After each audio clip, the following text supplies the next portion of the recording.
Good morning, all. Once again, I am with a new topic communication and social change.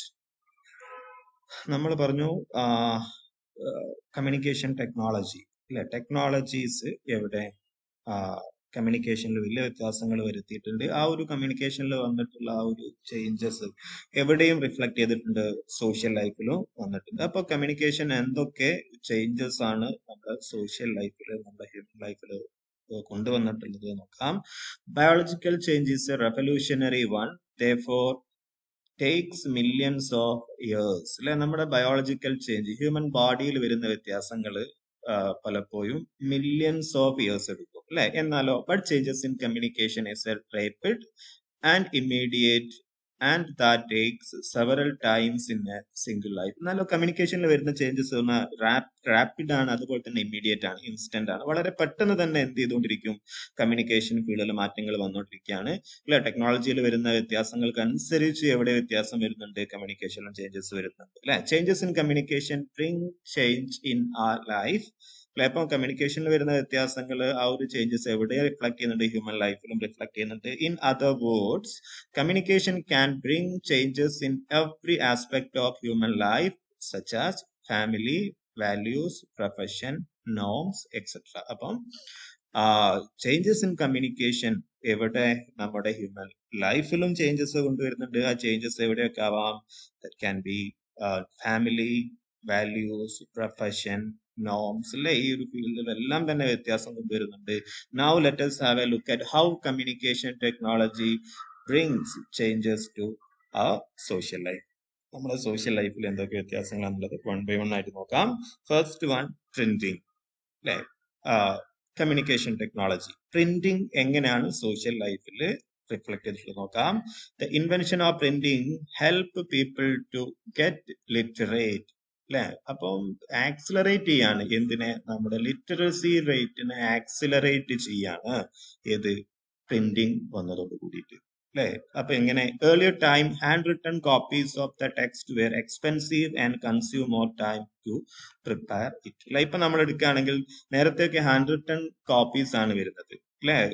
പിന്നെ നമ്മളിപ്പോ ഒരു text രണ്ടാമത് reproduce ചെയ്യണമെങ്കിൽ അല്ലെങ്കിൽ പ്രൊഡ്യൂസ് ചെയ്യണമെങ്കിൽ അത് ഹാൻഡ് റിട്ടൺ ആണ് അല്ലെ, ഒരുപാട് ടൈം എടുക്കും, അതുപോലെ തന്നെ എക്സ്പെൻസീവ് ആണ് അല്ലെ. Hence the number of copies of book was limited. അതുകൊണ്ട് തന്നെ നമ്പർ ഓഫ് ബുക്സ് എന്ന് പറയുന്നത് ഏർലി ടൈംസിൽ എന്തായിരുന്നു, വളരെ ചുരുക്കമായിരുന്നു അല്ലെ.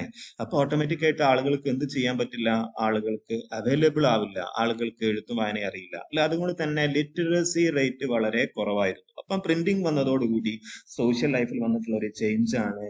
അത് എന്ത് ഇൻക്രീസ് ചെയ്തു, ഇൻക്രീസ് ലിറ്ററസി റേറ്റ് അല്ലെ. അതുപോലെ തന്നെ records of informations are memorized and passed orally from one person to another or generation to another. അതുപോലെ തന്നെ റെക്കോർഡ് ഓഫ് ഇൻഫർമേഷൻ എന്ന് പറഞ്ഞാൽ what we have to do, we have to memorize ചെയ്യേണ്ടതായിട്ട് വരുമായിരുന്നു. Printed ആണെങ്കിൽ it will be there on the പേജിലുണ്ടാവും. പക്ഷേ ഈ പ്രിന്റിംഗ് വരുന്നതിന് മുമ്പ് നമുക്ക് എന്താക്കേണ്ടതായിട്ട് വരും, നമുക്കത് മെമ്മറൈസ് ചെയ്യേണ്ടതായിട്ട് വരും. അത് എങ്ങനെയാണ് നമ്മൾ ട്രാൻസ്ഫോം ചെയ്യുന്നത്, എക്സ്ചേഞ്ച് ചെയ്യുന്നത്, ഒരു ജനറേഷൻ നിന്ന് മറ്റൊരു ജനറേഷനിലേക്ക് ഓറലി ആണ് നമ്മൾ അത് എക്സ്ചേഞ്ച് ചെയ്യുന്നത്, ട്രാൻസ്മിറ്റ് ചെയ്യുന്നത്. Therefore, the copies of books are not accessible to everyone. As a result, reading and writings are not primary concern for everyone. അതുകൊണ്ട് തന്നെ books are not available for everyone അല്ലെ. ഒരു expensive ആണ്. അപ്പൊ economically powerful ആയിട്ടുള്ള ആളുകൾക്ക് മാത്രമേ ബുക്കുകൾ അവൈലബിൾ ആവുള്ളൂ. അതുകൊണ്ട് തന്നെ റീഡിങ്ങും writings are not a primary concern for everyone. ആളുകൾ കൺസിഡർ ചെയ്യുന്നില്ല, കാരണം ബുക്സ് എക്സ്പെൻസീവ് ആണ്, ആക്സസിബിൾ അല്ല അല്ലെ. അപ്പൊ ആരും തന്നെ ആ ഒരു പിന്നാലെ റീഡിങ്ങിന്റെ റൈറ്റിംഗിന് പിന്നാലെ പോകുന്നില്ല. അപ്പൊ ലിറ്ററസി റേറ്റും കുറവാണ്. But invention of printing increase the number of copies of text for the people and started to read and write respectively അല്ലെ. പ്രിന്റിംഗ് വന്നോട് കൂടി what happened, the number of copies എന്ത് ചെയ്യാണ്, ഹാവ് ഇൻക്രീസ്ഡ് അല്ലെ, increase ചെയ്യാണ്. അതോട് കൂടിയിട്ട് എല്ലാ ആളുകളും എവിടെ കോൺസെൻട്രേറ്റ് ചെയ്യാണ്, reading and writing. As a result, what happened, it was a printing that boosted literacy printing typing mistake boost the literacy rate in the world in those days. അപ്പൊ printing വന്നോട് കൂടിയിട്ട് social ലൈഫിൽ വന്നിട്ടൊരു മാറ്റമാണ്, change ആണ്. Literacy rate എന്ത് ചെയ്തു, കൂടി എന്നുള്ളത്. Okay. The second one, books, cellphones, CDs, DVDs, pen drives etcetera. ടെക്നോളജിയിൽ വന്ന മാറ്റമാണ് അല്ലെ. സെൽഫോൺ വന്നു, DVDs, CDs, പെൻഡ്രൈവ്സ് ഒക്കെ അല്ലെ. Earlier time people have memorized the collection of data and passed one generation to another generation. അപ്പം നേരത്തെ പറഞ്ഞ പോലെ എന്ത് ചെയ്യാൻ പറ്റില്ല, people are not able to store ഏത് കളക്ഷൻ ഓഫ് ഡാറ്റ അല്ലെ. They have to memorize it അല്ലെ. അവർക്കത് മെമ്മറൈസ് ചെയ്യേണ്ടതായിട്ട് വരും അല്ലെ. മെമ്മറൈസ് ചെയ്തിട്ടാണ് ജനറേഷൻ ടു ജനറേഷൻ എക്സ്ചേഞ്ച് ചെയ്യാറ്. എന്നാലോ but the invention of cellphones, pendrives, calculator reduces the importance of memorization. അതോടുകൂടിയിട്ട് സെൽഫോൺ വന്നു, പെൻഡ്രൈവ് വന്നു, CDs വന്നു, DVDs വന്നു. ഇതോടുകൂടിയിട്ട് what happen, importance of memorization has reduced അല്ലെ, റെഡ്യൂസ് ചെയ്യപ്പെട്ടു. As a result, what happened? Gradually started to use the mental energy for other creative work. അല്ലെ. അപ്പം ഇപ്പൊ നമുക്ക് കാണാൻ പറ്റും, നമ്മള് മെമ്മറൈസ് ചെയ്യാൻ മീൻസ് അതിനെ കുറിച്ച് നമ്മൾ കൂടുതൽ കോൺഷ്യസ് ആവണം, അമിതമായിട്ട് നമ്മൾ എഫേർട്ട് എടുക്കേണ്ടതായിട്ട് വരും അല്ലെ. കാര്യങ്ങൾ സിസ്റ്റമാറ്റിക് ആയിട്ട് ബൾക്ക് ഡാറ്റാസ് ഒക്കെ മെമ്മറൈസ് ചെയ്യാൻ ഡിഫിക്കൽട്ട് ആണ് അല്ലെ. ആ ഒരു എനർജി എവിടെ, നമ്മൾ മെമ്മറൈസേഷൻ ഉപയോഗിക്കുന്ന എനർജി നമുക്ക് എന്ത് ചെയ്യാൻ പറ്റും, ഡൈവേർട്ട് ചെയ്യാൻ പറ്റും, കൺവേർട്ട് ചെയ്യാൻ പറ്റും ഇത് ഫോർ അതർ ക്രിയേറ്റീവ് വർക്ക്സ് അല്ലെ. അപ്പം ഒരു ക്രിയേറ്റീവ് വർക്ക്സിന് ഏത് സെൽഫോണും അതുപോലെ തന്നെ CDസും പെൻഡ്രൈവ് ഒക്കെ വന്നതോട് കൂടിയിട്ട് ആ ഒരു എനർജി നമുക്ക് എവിടെ കൺവേർട്ട് ചെയ്യാൻ പറ്റും, ക്രിയേറ്റീവ് വർക്കിലേക്ക് കൺവേർട്ട് ചെയ്യാൻ പറ്റും. അപ്പൊ നമുക്ക് സോഷ്യൽ ലൈഫിൽ നമുക്ക് കൂടുതൽ അതർ ആക്ടിവിറ്റീസിലേക്ക്, ക്രിയേറ്റീവ് ആയിട്ടുള്ള ആക്ടിവിറ്റീസിലേക്ക് നമുക്ക് കോൺസെൻട്രേറ്റ് ചെയ്യാൻ പറ്റും.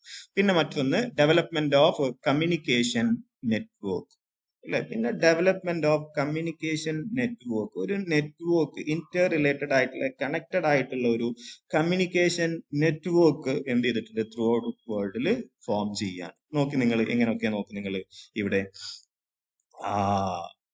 ഇവിടെ ശ്രദ്ധിക്കേണ്ട ഒരു ടേം ആണ് ഡയസ്പോറ അല്ലെ. Word diaspora means spreading of people from one nation and culture അല്ലെ. അപ്പൊ ഒന്നുമില്ല, ഈ ഡയസ്പോറ എന്ന് പറഞ്ഞാൽ സ്കാറ്റേർഡ്. അപ്പൊ ഈ ഒരു പോയിന്റ് പറയുന്നതിന് മുമ്പ് എന്താണ് ഡയസ്പോറ എന്ന് മനസ്സിലാക്കിയ കുറച്ചും കൂടെ ആ ഒരു പോയിന്റ് ക്ലിയർ ആവും. ഓക്കെ, അത് പോയിന്റിലേക്ക് വരാം. അപ്പൊ ഡയസ്പോറ മീൻസ് സ്കാറ്റേർഡ് പോപ്പുലേഷൻ ആണ് അല്ലെ, അല്ലെങ്കിൽ സ്പ്രെഡ് ചെയ്ത് കിടക്കുന്ന പോപ്പുലേഷൻ ആണ് അല്ലെ. ഒരു group of people from one nation one culture അല്ലെ. ഇപ്പൊ ഇന്ത്യ ആണെങ്കിൽ ഇപ്പൊ നമ്മൾ എക്സാമ്പിൾ പറയാം, നമ്മൾ പറയും diaspora of Indians in Britain അല്ലെ. Diaspora of Indians in Britain എന്ന് പറഞ്ഞാൽ ഇന്ത്യൻ പോപ്പുലേഷൻ ആണ്. അവർ മൈഗ്രേറ്റ് ചെയ്തതാണ് എവിടേക്ക്, ബ്രിട്ടനിലേക്ക് അല്ലെ. By culture, by nation, originally അവരുടെ ഒറിജിൻ എവിടാണ്, ഇന്ത്യ ആണ്. പക്ഷെ അവരെവിടേക്ക് മൈഗ്രേറ്റ് ചെയ്തു, ബ്രിട്ടനിലേക്ക് പോയി അല്ലെ. അപ്പൊ അതാണ് diaspora of Indians in Britain എന്ന് പറഞ്ഞാൽ ബൈ ഒറിജിൻ ഇന്ത്യൻസ് ആണ്, അവരെവിടേക്ക് മൈഗ്രേറ്റ് ചെയ്തു, ബ്രിട്ടനിലേക്ക് മൈഗ്രേറ്റ് ചെയ്തു അല്ലെ. അപ്പം ഇങ്ങനെ മൈഗ്രേറ്റ് ചെയ്തിട്ടുള്ള ആളുകള് അല്ലെ, ഇന്ത്യൻസ് ആണ്, ബൈ ഒറിജിൻ ഇന്ത്യൻസ് ആണ്, പക്ഷെ അവരെവിടേക്ക് മൈഗ്രേറ്റ് ചെയ്ത്, ബ്രിട്ടനിലേക്ക് മൈഗ്രേറ്റ്. ഇങ്ങനെ ഡിസ്പേഴ്സ്ഡ് ആയിട്ടുള്ള ആളുകൾക്ക് അല്ലെ, സ്പ്രെഡ് ചെയ്തിട്ടുള്ള ആളുകൾക്ക് എന്ത് ചെയ്യാൻ പറ്റും, അവർക്ക് അവരുടെ ഐഡിയാസും അതുപോലെ തന്നെ അവരുടെ ഡിസിഷൻസും അവരുടെ ഇൻട്രസ്റ്റുകളൊക്കെ എന്ത് ചെയ്യാൻ പറ്റും, മറ്റ് ആളുകളുമായിട്ട് എന്ത് ചെയ്യാൻ പറ്റും, ഷെയർ ചെയ്യാൻ പറ്റും. അതാ പറയുന്നത് diasporic culture and linguistic group can share their concerns, ideas and decisions as never before. അപ്പോ ഇന്ത്യയിൽ നിന്ന് വിട്ടുപോയ ആളുകൾക്ക് അല്ലെ, ബ്രിട്ടനിലേക്ക് മൈഗ്രേറ്റ് ചെയ്ത ആളുകൾ, ഫിജിയിലേക്ക് മൈഗ്രേറ്റ് ചെയ്തിട്ടുള്ള ആളുകൾ, യൂറോപ്യൻ കൺട്രീസിലേക്ക് മൈഗ്രേറ്റ് ചെയ്തിട്ടുള്ള ആളുകൾക്ക് എന്ത് ചെയ്യാൻ പറ്റും എന്നാ പറയുന്നത്, ഷെയർ ചെയ്യാൻ പറ്റും. ദെയർ ഐഡിയാസും കൺസേൺസും അവരുടെ ഡെസിഷൻസും ഇൻട്രസ്റ്റും ഒക്കെ എന്ത് ചെയ്യാൻ പറ്റൂടാ, പിന്നെ മറ്റുള്ള ആളുകളും ഇന്ത്യൻസുമായിട്ടൊക്കെ തന്നെ എന്ത് ചെയ്യാൻ പറ്റും, ഷെയർ ചെയ്യാൻ പറ്റും. ഓക്കെ, അപ്പൊ diasporic culture and linguistic group can share their concerns, ideas and decisions as never before. With the help of internet, such a dispersed Indians can be linked with specific interests such as language or hobbies. അപ്പൊ ഇങ്ങനെ dispersed ആയിട്ടുള്ള Indians അല്ലെ, diaspora അല്ലെ, diaspora of ഇന്ത്യൻസിനൊക്കെ എന്ത് ചെയ്യാൻ പറ്റും, പിന്നെ പരസ്പരം കണക്ട് ചെയ്യാൻ പറ്റും, കോണ്ടാക്ട് ചെയ്യാൻ പറ്റും, ഷെയർ ചെയ്യാൻ പറ്റും. എവിടെ, ഇന്ത്യയിലുള്ള ആളുകളുമായിട്ട് അതുപോലെ തന്നെ ത്രൂ ഔട്ട് വേൾഡിലുള്ള ആളുകളൊക്കെ ആയിട്ട് കണക്ട് ചെയ്യാനും ഷെയർ ചെയ്യാനും ഒക്കെ, റിലേഷൻസ് എസ്റ്റാബ്ലിഷ് ചെയ്യാനും ഫ്രണ്ട്ഷിപ്പ് നിലനിർത്താനും ഒക്കെ അപ്പം ഈ ഒരു വീഡിയോയിൽ നമ്മൾ ഡിസ്കസ് ചെയ്തിട്ടുണ്ടായിരുന്നത് കമ്മ്യൂണിക്കേഷൻ ആൻഡ് സോഷ്യൽ ചേഞ്ച് ആണ്. കമ്മ്യൂണിക്കേഷൻ അതൊക്കെ സോഷ്യൽ ചേഞ്ചസ് ആണ് വരുത്തിയിട്ടുള്ളത്. അപ്പൊ ടെക്നോളജിയിൽ, കമ്മ്യൂണിക്കേഷൻ ടെക്നോളജിയിൽ വന്നിട്ടുള്ള ഒരുപാട് ചേഞ്ചുകളാണ്. ആ ചേഞ്ചുകളൊക്കെ സോഷ്യൽ ലൈഫിൽ റിഫ്ലക്ട് ചെയ്തിട്ടുണ്ട്. അപ്പൊ അതിൽപ്പെട്ടതാണ് പ്രിന്റിംഗ്, അതുപോലെ തന്നെ book, cellphone, CDs, DVDs, pen drive, അല്ലെ, അതുപോലെ തന്നെ ഡെവലപ്മെന്റ് ഓഫ് കമ്മ്യൂണിക്കേഷൻ നെറ്റ്വർക്ക്. ഈ ഒരു കമ്മ്യൂണിക്കേഷൻ ടെക്നോളജിയിൽ വന്ന മാറ്റങ്ങൾ ഹ്യൂമൻ സോഷ്യൽ ലൈഫിലും റിഫ്ലക്ട് ചെയ്തിട്ടുണ്ട്. Okay, let us stop here. Okay, bye.